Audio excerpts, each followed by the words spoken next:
уруксат бересиздер деп ойлойм.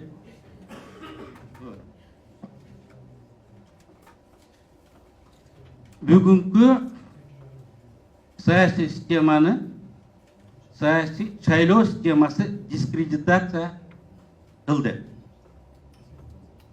Демек, бүгүнкү бийлик дискредитация болду.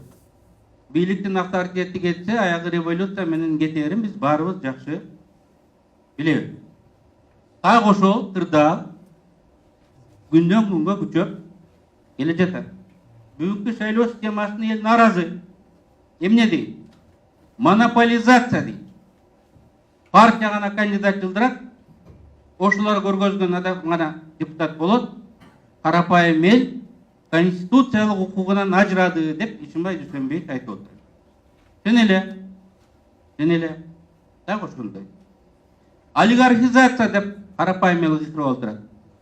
Акчасы бар адам депутат болот, акчасы жок адам депутат болбойт. Саясий коррупция. Партиянын лидерлери анча мынча акча алып алат эмес. Же акча албаса дагы өзүнүн жакшы адамдарын алдыңкы орунга коет деп атат. Анан эң негизгиси депутаттар элден ажырап, элден алыстап кетет деп отурат. Француздарда сөз бар экен, элден чыккан деген. Жана карапайым элдин арасынан чыккан деп айтабыз, элден чыккан деген эки сөз жүрөт экен.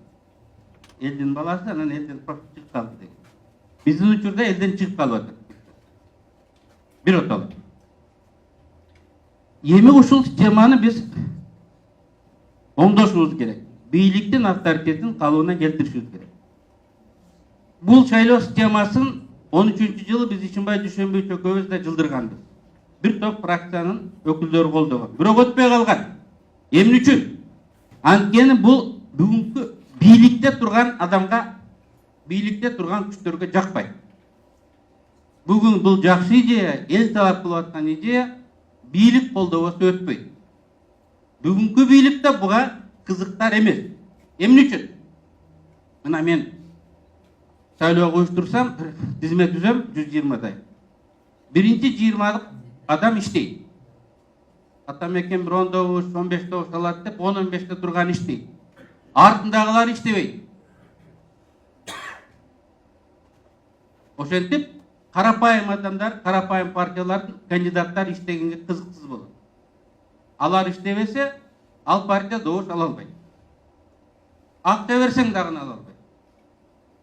А бийликтин партиясы аларда 120-чы эмес, 1000-чи турган адам дагы жан талпас кылып иштейт. Анткени анын баласы райондо прокурор, же тууганы айыл өкмөтүнүн башчысы, же дагы ГАИде иштейт. Аларга задача конкретно коюлат. 2500 округга мамлекет кызматкерлерди бөлүп, добуш чыкпаса кызматыңан ажырайсың дейт. Добуш чыкса каласың дейт. Ошентип бийликке баары иштейт. Оппозициялык өзгөчө жаш партияларга эч ким иштебейт. Кандидаттары да иштебейт. Ошон үчүн алардын шансы эч убакта болбойт. Мен финансылык, информациялык ресурстар жөнүндө айтпайм. Просто адамдарда мотивация, башка партияларда мотивация болбойт. Эмне үчүн бийлик каршы? Эгерде бүгүнкү система болуп калса, жапатырмак иштейт. 120-чы турган кандидат дагы иштейт. Ошентип оппозициялык же жаңы партиялардын реалдуу шансы көбөйөт. Эми мен бүгүнкү бийлик деген ким? Бүгүнкү бийлик Сооронбай Жээнбеков. Ал кишини колдоп атабыз. Эмне дейт? Мен парламентаризмди колдойм. Парламентаризм негизи партиялык конкуренттүү система. Аны да колдойм деп быйыл апрелде айтыптыр. Алтын сөздөр колдошубуз керек. Ошондо Сооронбай Жээнбеков өзү койгон негизги максаты коррупцияга каршы күрөштү реалдуу далилдеген болот. Анткени бул саясий коррупцияга каршы чоң удар экен. Чечүүчү удар экен. Эгер биз саясий коррупцияга каршы күрөшө турган болсок, жапатырмак бул идеяны колдоп, Сооронбай Шариповичке да айтыш керек. Ниетиңиз түз болсо, чын болсо, элдин талап кылып аткан шайлоо схемасын колдош керек. Болбосо биз ниетиңизден чек санап калабыз деп ачык айтышыбыз керек. Мен ойлойм ал киши бул маселени сөзсүз түрдө угат. Эгерде президент колдобосо, биз талашып эле жүрүп ошол бойдон бул дагы өтпөй калат. Эми жаңы күчтөр келсин деп атабыз. Жакында Украинада шайлоо болуп, өтүп келген депутаттардын орточо жашы 41 жаш болду. Бүткүл Европа өлкөлөрүндө депутаттардын орточо саны 7 жыл 10 жылга 10 жыл мурунка караганда жашарып атат. Эгерде биз жаштар келсе, жаңы күчтөр келсе, биз мындай ачык тизмени гана эмес, барьерди тосмо деп коет, босогону да төмөн чүрүшүбүз керек. 3% бул 50 миң шайлоочу экен. Эгерде босого 3% болсо, эмне деген таланттуу жаш адамдар өтүп келет эле. Ырыс келди, көрүнгөн партиянын эшигин сагалабай, чай бербей лидерлерине. Өзү эле партия түзүп алса 50 миң добушту алып келет. Жанар деле 50 миң добушту жөн эле алып келет, бир тыйын кетирбестен. Мынакей 4-5 адам менен келип турган кандидаттар пайда болуп атат.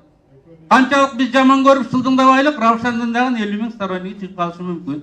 Facebook'та эле 10 миң подписчиги бар. Мынакей бир реалдуу жаңылайбыз десек, ушундай радикалдуу кадамдарга барыш керек. Ошондо гана биз көп партиялуулук болот экен, бирок парадокс, дүйнө парадокстан турат. Партия көп болсо, бирок стабилдүүлүк ошончо бекем болот. Көп ойлойт, көп суур ийин казбайт дейт, тассада терең казбайт дейт ба. Бирок бүгүн баары жаңылышат. Бүгүн көп суур жок, бүгүн бир эле суур бар. Кече дагы бир эле суур болду. Биз көп суурду көрө элекпиз. Эми обновление, омоложение, жашаруу жана жаңылануу деген негизги принцип болуп атат. Эми мен кыргыз бир-эки жерде статистиканы айтып коеюн. Европада өлкөлөрүндө депутаттардын орточо жашы 50 жаш. Американын сенатында 61 жаш, эл өкүлдөр палатасында 57. Кыргызстан, мен жана айттым, Украинада 41 жаш. Италияда сенатта 52 жаш экен, 10 жыл мурун 57 болгон. Көрдүңөрбү? Ар 10 жыл, ар 5 жыл сайын жашап келип атат. Эл өкүлдөр жыйынында Италияда 44 жаш экен, 10 жыл мурун 58 жаш болгон. Эми Кыргызстандарды депутаттарын орточо жашы Европадагыдай эле экен, 50,5 жаш. 4 жыл мурун 48 жаш болгон. Баары чоңоюп атат. 48 жаш болгон 4 жыл мурун. Азыр 50,5 жаш экен. Ушулардын ичинен 40 жаштан 59 жашка чейинкилер 79% түзөт. 80%.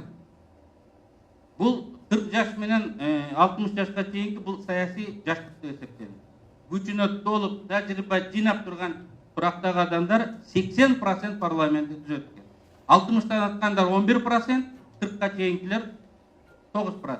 10% түзөт экен. Негизин гүлдөп, энергия соргуштап, тажрыйбасы толу адамдар түзөт экен. Эми ушул депутаттардын арасынан 43 депутат мурун депутат болушкан экен. Бул 35% түзөт. Мен бүт угармандарга айтатым, бүгүн депутаттардын 35% эле мурун депутат болгон. Почти 70%, 65% жаңы депутаттар. Жаш депутаттар экен. Бирок жаш, жаңы дегендин өзү эч нерсеге кепилдик бербегендигин көргөзүп турат. 80% биринчи жолу депутат болгон. 70% биринчи жолу депутат болгон. Анын ичинен 80% 60ка чейинки болгон парламент өзүнүн сапатын көргөздүбү? Ал тескерисинче чимкирге аталды да. Бул факт. Ошондуктан сунуш кылынып аткан система адамдардын сапатын дагы жакшыртканга шарт түзөт. 3% түшсө неудобный адамдар өтөт. Алар неудобный суроолорду өтөт. Алар уктаганга бир нерсени жашырып койгонго мүмкүндүк бербейт. Бир моменттерде мен да ойлонгом. Кыргызстанга 3 партиялуу система керек. Көп партия болбойт экен депчи. Бирок эми биз өлкөдө эмес, дүйнөдө болуп аткан өзгөрүүлөрдү карайбыз да. Az өзгөчө өлкөдө. 3 партия болсо, бирөө өзүңдүн партияң, бирөө үкәңдин партиясы, бирөө будаңдын партиясы болуп эле партияны формально 3-кө бөлгөнү менен бир чөнтөктө болот экен. Ошондуктан өкмөттүн бийликтин стандартына туура келбеген, өлкөнүн келечеги боло тургандай ординардуу эмес, ой жүгүрткөн жаңы саясатчылардын келишин алайбыз десек, сунуш кылып жаткан системаны анча мынча өзгөрүүлөр менен мен колдош керек деп эсептейм. Бул да жакшы. Эми бул жөн голосование боюнча. Биз Ишимбай Дүйшөнбөк экөөбүз 13-жылы Финляндияныкын жылдырган экенбиз. Бул бюллетенден мисалы Атамекендике добуш бересиң. Атамекен деген жазынын алдында 3 кружок болот. Ал жерге 3 кандидаттын номерин жазып коесуң.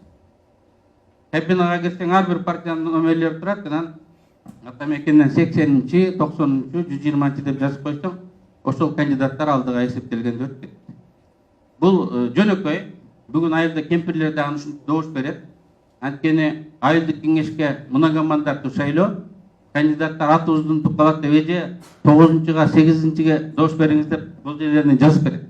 То есть бул технология мындай бизде белгилүү. Бар номерин жазып коет, ушуну менен бүтөт. Эми муну өздөштүрө алабы кемпир жалдар билбейм, бирок бул дагы абдан жакшы, экономдуу экен. Мага жакканы компьютердин ичинде эмне болуп атканын эч ким билбейбиз да. Эң негизгиси кагаз түрүндө далили бар экен. Ар бир шайлоо алганда кимге добуш бергенин көрөт, туура эмес болсо бар жаңжалсын. Аны урнага бүгүнкү биздин мыйзам боюнча электроника көргөзгөн результат предварительный. Чыныгы результат урнадан алып туруп санаганда чыгат.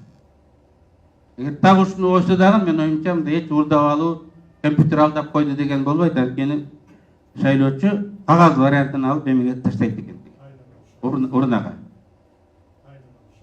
Жок, фамилиясы жазылбайт да, өзү гана билет. Эгер айтса, конечно, тайнасы бузулат. Анан мен бул системаны сунуш кылгандарды тааныйм, билем. Бул арендага да берилет. Мындай 5 жыл сакташтын кереги жок. Муну сатып алып 5 жыл сакталсаң, 5 жылдан кийин бул мусор ыргыта турган болуп калат. Моралдык жактан да, физикалык жактан да эскерет. Бул тынымсыз күнүгө өзгөрүп турган буюм да. Арендага келет. 5 жыл мурун таптакыр жаңы, мындан да жаңылары келип калат. Анда жөн эле биз билбеген технология келет. Ошондуктан урматтуу жолдоштор, абдан жакшы идея сунуш кылынат. Рахмат.